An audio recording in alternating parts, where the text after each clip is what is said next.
नमस्कार, आपण पाहत आहे भांडा फूड न्यूज. एका दमात भ्रष्टाचारी कोमात. सोशल मीडिया, कर्जबाजारी, गुन्हेगारी, सट्टेबाजी, चोरी, मटका, जुगार, दारू, सावकारशाही, न्यायाच्या प्रतीक्षेत प्रशासन. भांडा फूड न्यूज. एका दमात भ्रष्टाचारी कोमात. मावळमध्ये पावसाचे थैमान. लोणावळ्यात तब्बल 625 मिलीमीटर अतिवृष्टी. बोरघाटात दरड कोसळल्याने वाहतूक ठप्प.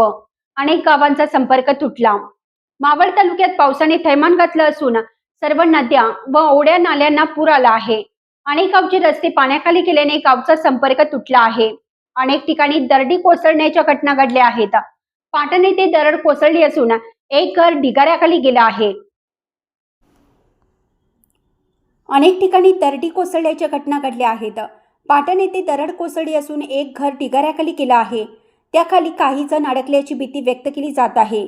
बोरघाटात दरड कोसळल्याने पुणे मुंबई रेल्वे मार्गावरील व महामार्गावरील वाहतूक ठप्प झाली.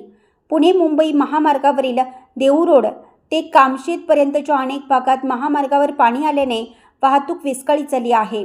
शहरी भागातील अनेक घरांमध्ये व सोसायट्यांमध्ये पाणी घुसलं आहे. त्यामुळे नागरिकांची मोठी गैरसोय झाली आहे.